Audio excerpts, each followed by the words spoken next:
नमस्कार, आप देख रहे हैं अपना बिहार। आपके साथ मैं हूं शिप्रा झा और बुलेटिन की शुरुआत इस वक्त की बड़ी खबर के साथ करेंगे। बड़ी खबर आपको सिवान से बताते हैं, जहां निगरानी की टीम ने असाव थाना के सब इंस्पेक्टर मिथिलेश मांझी को घूस लेते रंगे हाथ गिरफ्तार कर लिया है।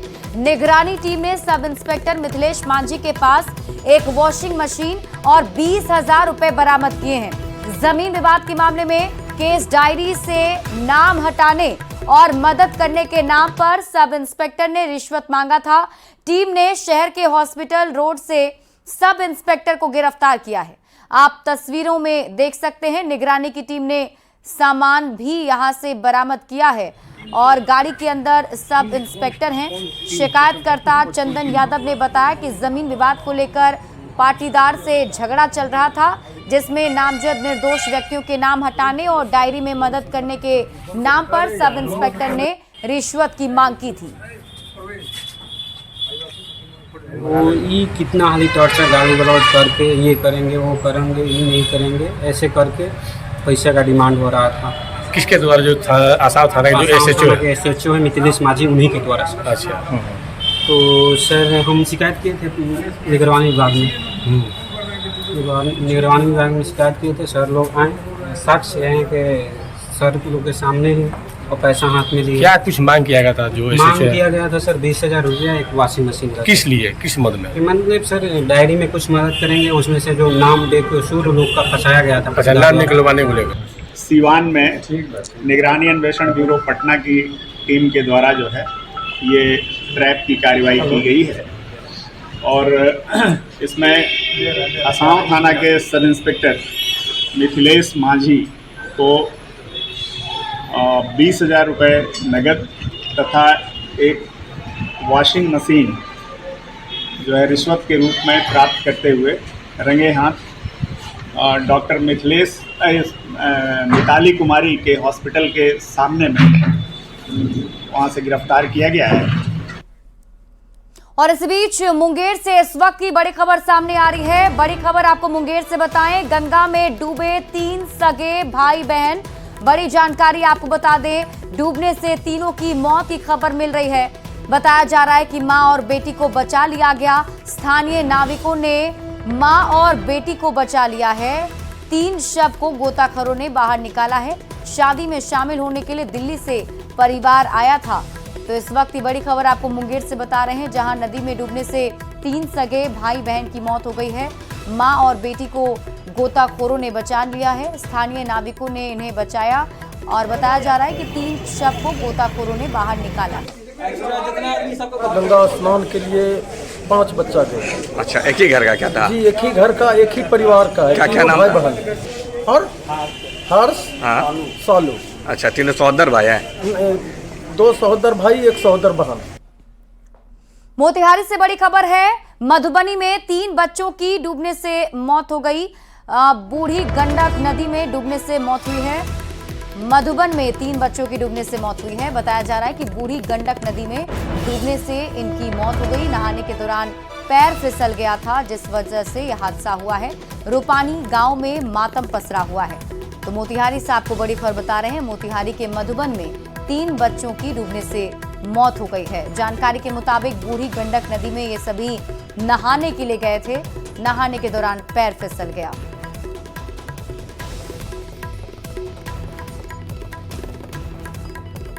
गोपालगंज में पुलिसकर्मी कैदी के साथ गहरी नींद में सोया है। एक बेड पर कैदी लेटा है, दूसरे बेड पर सिपाही खर्राटे ले रहा है। सिपाही के खर्राटे लेने का वीडियो अब सोशल मीडिया पर वायरल हो रहा है। वीडियो सदर अस्पताल के इमरजेंसी वार्ड की बताई जा रही है। जानकारी के मुताबिक भोरे थाना क्षेत्र में विकास कुमार नाम का शराब तस्कर दुर्घटना में जख्मी हो गया था, जिसे पुलिस कस्टडी में सदर अस्पताल में भर्ती कराया गया था। एक बेड पर शराब तस्कर हाथ में हथकड़ी लगाकर सोया था, दूसरे बेड पर कैदी की सुरक्षा में लगा पुलिसकर्मी हथकड़ी का रस्सी पकड़कर गहरी नींद ले रहा था। अब वीडियो वायरल होने के बाद कई सवाल खड़े होने लगे हैं। खबर बेगूसराय से है, जहां अपराधी पूरी तरह से बेलगाम हो चुके हैं। एक बार फिर बेखौफ अपराधियों ने दिन दहाड़े एक युवक को गोली मारकर उसकी हत्या कर दी। हत्या से गुस्साए लोगों ने अपराधी के घर पर चढ़कर जमकर तोड़फोड़ की। हत्या के बाद घटनास्थल पर लोगों की काफी भीड़ भी लगी हुई है। वहीं मौत की खबर लगते ही परिजनों में कोहराम मचा हुआ है। मामला भगवानपुर थाना क्षेत्र के नैला वार्ड नंबर 15 का है। मृतक युवक की पहचान सुजीत कुमार के रूप में की गई। बताया जा रहा है कि अपराधी दिन दहाड़े सुजीत कुमार को गोली मारकर हत्या कर दी। इस हत्या से गुस्साए लोगों ने सड़क जाम कर जमकर हंगामा किया। फिलहाल इस घटना के बाद इलाके में दहशत का माहौल है। पुलिस मौके पर पहुंचकर जांच पड़ताल में जुटी हुई है। ऐसी सूचना मिली है कि नौला थाना जो भगवानपुर थाना के नौला गांव जो भगवानपुर थाना अंतर्गत पड़ता है, वहाँ सुजीत कुमार नामक युवक की गोली मारकर हत्या कर दी गई है। अभी से लगभग 2 घंटे पहले। खबर आपको जहानाबाद से बताते हैं, जहां समलैंगिक डेटिंग ऐप से ठगी और ब्लैकमेल कर जबरन उगाही करने वाले रैकेट का भंडाफोड़ किया गया है। साइबर पुलिस की टीम ने एक व्यक्ति को गिरफ्तार किया। गिरोह ऐप के जरिए लोकेशन सेट करता था, फिर जो लोग ऑनलाइन होते थे उनसे संपर्क कर मिलने के लिए होटल बुलाया जाता था। फिर ये गिरोह शिकार का आपत्तिजनक फोटो और वीडियो बना लेता था, जिसके बाद ब्लैकमेल कर हथियार के बल पर लाखों रुपए की उगाही करता था। गिरोह पटना, कोलकाता, वाराणसी के अलावा देश के अलग अलग जगहों पर सक्रिय था। पुलिस ने 8,81,000 रुपए की ठगी की शिकायत पर यह कार्रवाई की है। तो ब्लैकमेल कर जबरन उगाही का आरोप इस गिरोह पर है, जिसका भंडाफोड़ पुलिस ने किया है और गिरोह के सदस्यों को गिरफ्तार भी किया गया है। जानकारी के मुताबिक गिरोह में शामिल एक शख्स गिरफ्तार किया गया है, जिससे अब पूछताछ की जा रही है। दरअसल ये पूरा रैकेट पटना से लेकर कोलकाता और वाराणसी तक चलता था, जिसमें समलैंगिक डेटिंग ऐप के जरिए ठगी की जाती थी। सबसे पहले शिकार को होटल बुलाया जाता था और उसके बाद आपत्तिजनक वीडियोस बनाकर ब्लैकमेलिंग की जाती थी, जिसके बाद पैसे की उगाही होती थी। लगभग एक व्यक्ति से 8 लाख से ज्यादा की उगाही की गई थी। 8,81,481 रुपए का साइबर फ्रॉड घटित होने का बात बताया गया था वादी के द्वारा। फिर इसके अनुसंधान के क्रम में प्रकाश में यह बात आई कि वादी के साथ साइबर फ्रॉड की घटना नहीं हुई है, बल्कि कांड के वादी के द्वारा जो है ग्राइंडर एक ऐप है, उसके थ्रू जो है एक व्यक्ति के साथ मीटिंग फिक्स किया गया और उस व्यक्ति के साथ जब मिलने गया उस व्यक्ति से, तो एक होटल के कमरे में पहले से उसके साथ 2-3 व्यक्ति मौजूद थे और हथियार के बल पे डरा धमका के उसके अकाउंट से जो है पैसा जो है ट्रांसफर कर लिया गया और उसका कुछ आपत्तिजनक वीडियो बना के उसको ब्लैकमेल किया गया। ऑपरेशन सिंदूर पर स्वास्थ्य मंत्री मंगल पांडे ने कहा है कि भारतीय सेना ने पाकिस्तान में घुसकर मारा है। सिंदूर का बदला सेना ने लिया है। पीएम मोदी ने साफ कर दिया कि अगर पाकिस्तान गलती से भी हिमाकत करता है तो फिर करारा जवाब मिलेगा। आतंकी ठिकानों को नेस्ता नाबूद कर दिया भारत की सेना ने, और सिंदूर की कीमत क्या होती है ये पाकिस्तान को और पाकिस्तानियों को भारत की सेना ने बता दिया है।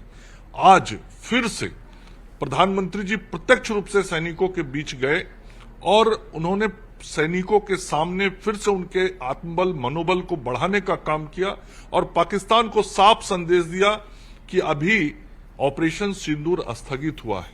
यदि गलती की से भी कोई हिमाकत पाकिस्तान ने करने की कोशिश की तो इससे भी ज्यादा करारा प्रहार झेलने के लिए पाकिस्तान तैयार रहे। आतंकवाद के खिलाफ ऑपरेशन सिंदूर को लेकर बिहार कांग्रेस ने सोशल मीडिया पर एक पोस्ट किया, जिसमें कांग्रेस ने लिखा है, ऑपरेशन सिंदूर अधूरा है जब तक पहलगाम के दरिंदे जिंदा हैं। कांग्रेस के पोस्ट पर डिप्टी सीएम विजय सिन्हा ने निशाना साधा है। डिप्टी सीएम ने कहा कि जब तक आतंकवाद जिंदा है ऑपरेशन सिंदूर जारी रहेगा।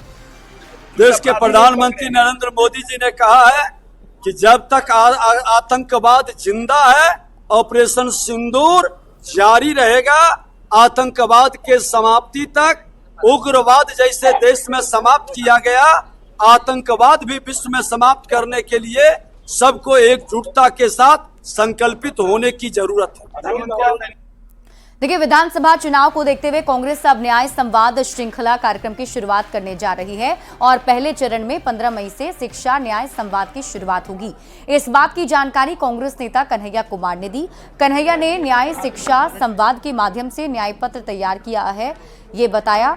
इसके साथ ही 15 मई को लोकसभा में नेता प्रतिपक्ष राहुल गांधी दरभंगा में छात्रों से संवाद करेंगे, इसकी जानकारी भी दी गई। कन्हैया ने शिक्षा के मौजूदा हालात पर भी तंज कसा है।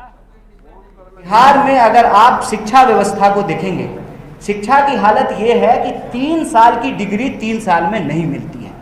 प्रश्न ये है कि जब पूरे देश में 3 साल की डिग्री 3 साल में मिलती है तो बिहार में 3 साल की डिग्री 5 साल और 7 साल में क्यों बार बार क्यों पेपर लीक हो रहा है? रोजगार का जो सवाल है, 4 लाख 4.5 लाख से ज्यादा पोस्ट खाली है, उन पोस्ट को क्यों नहीं भरा जा रहा है? जम्मू कश्मीर में बॉर्डर पर पाकिस्तानी सेना के गोलीबारी में शहीद हुए जवान राम बाबू सिंह का पार्थिव शरीर कल पटना लाया जाएगा। सुबह 10 बजे शहीद का पार्थिव शरीर पटना लाया जाएगा। राम बाबू सिंह सिवान के गौतम बुद्ध नगर थाना इलाके के वसीलपुर गांव के रहने वाले थे। जवान राम बाबू की शादी फरवरी 2025 में हुई थी। शादी के कुछ दिन बाद ही वे ड्यूटी पर चले गए थे। अब उनकी शहादत की खबर ने सबको गमगीन कर दिया है। शहीद की नवविवाहित पत्नी की आंखों में आंसू के साथ ही दिल में पति की बहादुरी पर गर्व भी है। शहीद राम बाबू सिंह को सीएम नीतीश कुमार ने भी श्रद्धांजलि दी। सीएम नीतीश ने कहा कि राम बाबू सिंह की शहादत को देश हमेशा याद रखेगा। शहीद जवान राम बाबू सिंह के आश्रित को राज्य सरकार की ओर से 50 लाख रुपए की सम्मान राशि भी दी जाएगी। हमको बस इतना सूचना मिला कि शहीद हो गए हैं, बाकी हमको नहीं पता है। जम्मू में थे। क्या मालूम चला आपको? क्या जानकारी मिला? जानकारी बस इतना मिला शहीद हो गए, बाकी हमको कुछ नहीं पता है। आर्मी में थे अभी? आर्मी में। उनकी शादी कहाँ हुई थी? धनबाद। कब से है नौकरी में? 2017 से। मुजफ्फरपुर से आपको बड़ी खबर बताते हैं, जहां गोली मारकर प्रॉपर्टी डीलर की हत्या कर दी गई है। प्रॉपर्टी डीलर मोहम्मद जावेद सहित 2 को गोली मारी गई। बाइक सवार अपराधी गोली मारकर फरार हो गए। प्रॉपर्टी डीलर जावेद की इलाज के दौरान मौत हो गई है। राजू की हालत गंभीर बताई जा रही है। निजी अस्पताल में भर्ती कराया गया है। मिठनपुरा के रहने वाले थे प्रॉपर्टी डीलर जावेद। मिठनपुरा जिला स्कूल के पास वारदात को अंजाम दिया गया है। मौके से 7 खोखा बरामद किया गया है। तो बड़ी खबर आपको मुजफ्फरपुर से बता रहे हैं। बड़ी जानकारी, इस वक्त गोली मारकर प्रॉपर्टी डीलर की हत्या कर दी गई है, ये खबर मिल रही है। मोहम्मद जावेद सहित 2 लोगों को गोली मारी गई है। जानकारी के मुताबिक प्रॉपर्टी डीलर को निशाना बनाकर गोली मारी गई। मोहम्मद जावेद सहित 2 लोगों को गोली मारी गई है, जिसमें प्रॉपर्टी डीलर जावेद की मौत की खबर मिल रही है। राजू की हालत गंभीर बताई जा रही है।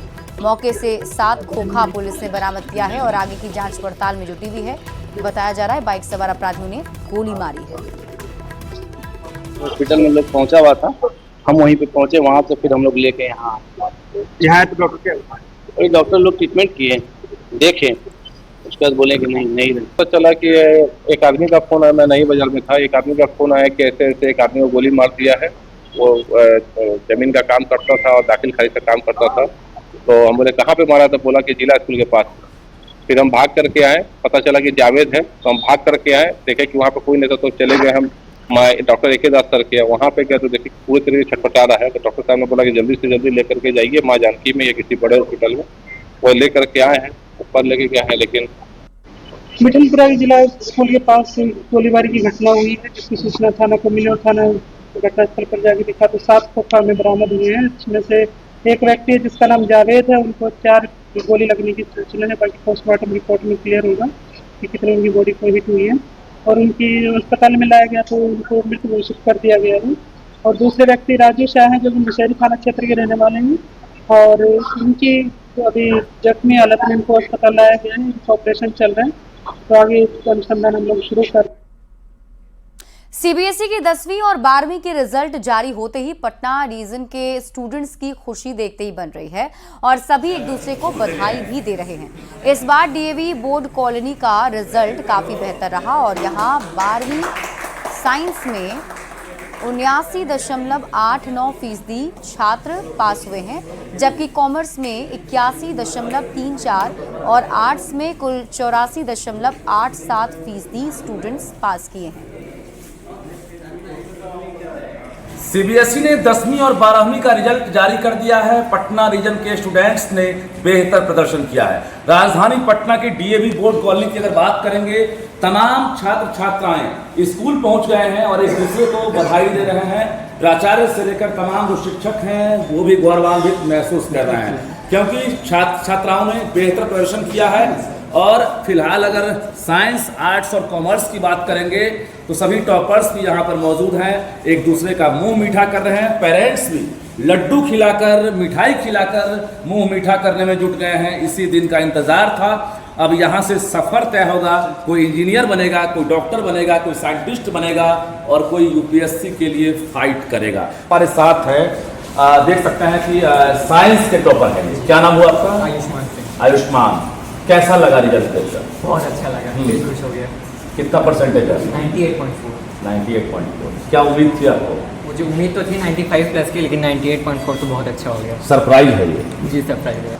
कैसा रहा रिजल्ट? बहुत अच्छा। अच्छा रहा। परसेंटेज क्या रहा? 92%। 92%। अच्छा, छात्राओं का परसेंटेज अगर देखा जाए देश भर में जो है, फिर से एक बार जो है साबित कर दी है कि बेटियां किसी से कम नहीं। Yes sir. क्या बनना है? जज। आपको भी जज बनना है? बहुत बेसब्री से इंतज़ार था मुझे। सीबीएसई ने बहुत वेट कराया बट अल्टीमेटली अच्छा रिजल्ट हुआ है। कैसा रहा रिजल्ट? 95.6% आया मुझे। इससे खुशी हो रही है रिजल्ट को देखकर? यस, बहुत खुशी हो रही है। सफर यहीं से तय होगा। क्या बनना है, क्या करना है, इरादा क्या है? सर जर्नलिज्म में जाना है मेरे को। जर्नलिज्म जाना? Yes sir. अच्छा, क्या बदलना है? सर गवर्नमेंट ने भी और जो भी है चलते आ रहा है, जो भी मतलब रूट्स में है उनको ऑब्वियसली चेंज करना है। एंड एज ए लीडर और देश को मतलब जैसे प्रिंसिपल है यहाँ के, उनसे बातचीत करते हैं। कितना गर्व हो रहा है कि बेहतर रिजल्ट? निश्चित रूप से पिछले साल से बहुत ज़्यादा रहा है। और ओवरऑल QPI की जब बात करते हैं हम तो 79.9 है। 350 बच्चे में 347 बच्चे पास किए और 3 बच्चे कम पार्ट आया है। और सबसे अच्छी बात है कि ओवरऑल जो परसेंटेज होता है वो काफ़ी ज़्यादा इंक्रीज है, लगभग 80% के करीब। पेरेंट्स भी हैं और बच्चे भी हैं, सभी गौरवान्वित महसूस कर रहे हैं, क्योंकि इसी घड़ी का हर किसी को इंतजार था। सीबीएसई ने एक साथ 10वीं और 12वीं का रिजल्ट जारी कर दिया है। हालांकि 10वीं का जो मार्क्स है वो धीरे धीरे सामने आ रहा है, लेकिन 12वीं के तमाम जो छात्र छात्राएं हैं जिन्होंने बेहतर परिणाम लाया है, आज स्कूल भी गौरवान्वित महसूस कर रहा है और बच्चों को बधाई दे रहा है। कैमरामैन मनीष दुनिया के साथ रजनीश कुमार, न्यूज़ 18 पटना।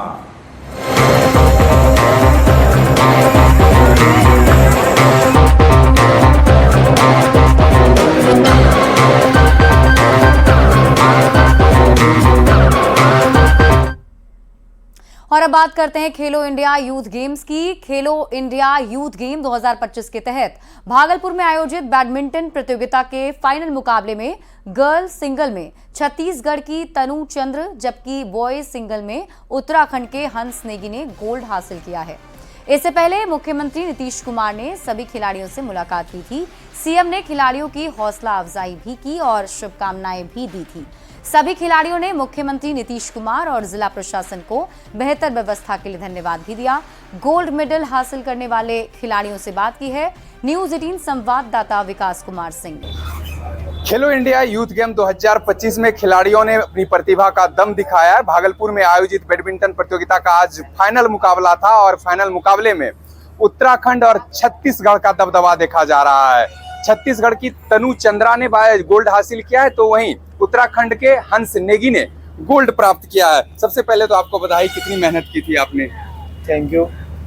मैंने काफ़ी मेहनत करी थी इस टूर्नामेंट के लिए और मेरा अपोनेंट मेरा साथ वाला ही मतलब दोस्त था, तो मुझे उसका गेम पता था, तो काफ़ी टफ मैच चला, पर लास्ट में मैंने पेशेंस रखा तो मैं जीत गया। काफ़ी खुशी है मुझे। बिहार के सीएम मुलाकात किए, कैसा लग रहा है? काफ़ी अच्छा लगा सीएम जी से मिलकर। कि आपने गोल्ड के लिए बहुत मेहनत की थी, प्रैक्टिस वगैरह सब, और स्ट्रैटेजी प्लान करके आई थी क्या खेलना है। गोल्ड मिल ही गया है। कैसा लग रहा है? सीएम ने भी मुलाकात की है। बहुत अच्छा लगा सीएम से मिलके और सब बहुत अच्छा लगा। भागलपुर में आकर फिर भागलपुर आना होगा।